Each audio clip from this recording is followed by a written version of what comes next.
Hi hello everyone, welcome to Rama daily blog. সবাইকে নমস্কার। কেমন আছেন সবাই? আমি তো খুব বেশি ভালো আছি, তাই তো চলে এসেছি আপনাদের সঙ্গে ছোট্ট একটা মিনি ব্লগ শেয়ার করতে। আশা রাখি সবাই প্রথম থেকে শেষ পর্যন্ত দেখবেন, আর ভালো হোক মন্দ হোক সুন্দর একটা কমেন্ট করবেন। আমার বরকে হাজারবার বলার পরেও শোনে না, কেন আমি জানি না। বলি যে বাসায় যখন গেস্ট আসবে তার একদিন আগেই বাজারঘাট পাঠিয়ে দেবে। এক হাতে গোছগাছ করাটা আমার পক্ষে একটু কষ্টদায়ক হয়ে যায়, কিন্তু কে কাকে বোঝাবে। সে যেদিন গেস্ট আসবে সেদিনই সব বাজারঘাট পাঠিয়ে দেবে।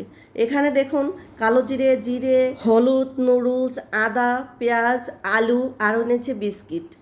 আবার এদিকে মাছ বাজারও পাঠিয়েছে। এখানে দুটো জোড়া ইলিশ আর পাবদা মাছ। তো আমি বাজারটা গোছগাছ করে রেখে মাছ কাটতে বসে পড়েছি। মাছ কাটতে আমার বেশ ভালো লাগে। কার কেমন লাগে সেটা কমেন্টস বক্সে জানাবেন কিন্তু। তো সব মাছগুলো কেটে আমি পরিষ্কার করে ধুয়ে নিয়েছি। আর এদিকে আগের দিনে খাসির মাংস নিয়ে এসেছিল, এটা আমি ফ্রিজে রেখে দিয়েছিলাম। আর এখন সকাল সকাল বের করে এটাকে নর্মাল করে নিয়েছি। মাংসগুলোকে আমি ম্যারিনেট করে রাখবো। এর জন্য সব ধরনের মশলা, যেমন হলুদ গুঁড়ো, লবণ, জিরে গুঁড়ো, ধনিয়া গুঁড়ো। আজ মাংসটা একটু ঝালঝাল করব, তাই লঙ্কার গুঁড়ো একটু বেশিই দেবো। আর খাসির মাংসে গুঁড়ো মশলা দিলেই কিন্তু ভালো হয়। তো আমি এখানে এক বাটি পেঁয়াজ কুচিও দিয়েছি। আর খাসির মাংসে পেঁয়াজ কুচি একটু বেশি লাগে, তাহলে গ্রেভিটা খেতে কিন্তু অনেক টেস্টি হয়। শুকনো লঙ্কা, তেজপাতা আর গোটা গরম মশলা দিয়ে আমি এখন ভালো করে মেখে নিব। আর খাসির মাংসটা যত মাখা ভালো হবে তত টেস্ট। আজ আমি খাসির মাংসটা প্রেসার কুকারে রান্না করব না, এভাবেই মাখিয়ে এভাবেই আমি বসিয়ে দেব চুলায়। অল্প আঁচে ধীরে ধীরে রান্না করে নিব। মাংসটা মাখানো হয়ে গেছে, এবার আমি ঢেকে রেখে দেব প্রায় 1 ঘন্টার মতো। এবার ঢাকনা উঠিয়ে আমি আদা রসুন বাটা দিয়ে দেব। আমি কিন্তু তখন আদা রসুন বাটা দেই। আদা রসুন বাটা কিন্তু মাংস রান্নার আগে মাখিয়ে নিলে এর টেস্টটা কিন্তু বেশি ভালো হয়। মাখিয়ে আবারও ঢেকে রেখে দেব।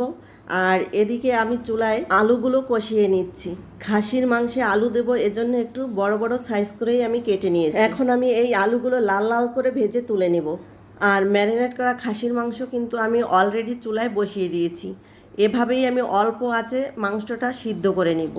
30 মিনিট পর আমি ঢাকনা উঠিয়ে আস্ত রসুন আর আলুগুলো আমি দিয়ে এখন ভালো করে কষিয়ে নেব।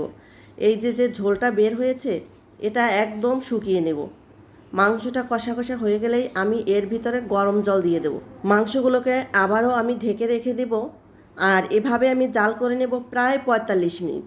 খাসির মাংস কিন্তু সিদ্ধ হতে একটু সময় বেশি লাগে। মাংসটা কিন্তু আমার সুন্দর মতো সিদ্ধ হয়ে গেছে, দেখেই বোঝা যাচ্ছে। এমতো অবস্থায় আমি গরম মশলা বেটে রেখেছিলাম, সেটা এখন মাংসের সঙ্গে ভালো করে মিশিয়ে নেব। এভাবে ঢেকে আরও কিছুক্ষণ রেখে দিব, তাহলেই হয়ে যাবে আমার খাসির মাংসের ঝাল। তো আজ কিন্তু আমি শুধু খাসির মাংসই রান্না করিনি, এখানে রান্না করেছি সরষে ইলিশ, চিংড়ি মাছ দিয়ে কচুরলতি, আরও রান্না করেছি বেগুন ভাজি। এদিকে আমার রান্না শেষ হতে না হতে বর্মশাই আমাদের গেস্ট নিয়ে হাজির হয়ে গেছে। ভেবেছিলাম ওনারা আসার আগে আমার রান্নাই কমপ্লিট হবে না, যাই হোক রান্নাটা আমার কমপ্লিট হয়ে গেছে। আজ প্রচণ্ড গরম ছিল, তাই বাইরে থেকে এসে ওনারা রেস্ট নিয়ে এখন যে যেভাবে পারছে খাওয়া দাওয়া কমপ্লিট করছে। এই ছিল মূলত আমার আজকের মিনি ব্লগ। বিদায় নিচ্ছি, দেখা হবে অন্য কোনো নতুন ভিডিওতে। ততক্ষণ সবাই ভালো থাকবেন, সুস্থ থাকবেন, আর মন থেকে আমাকে আশীর্বাদ করবেন। টাটা।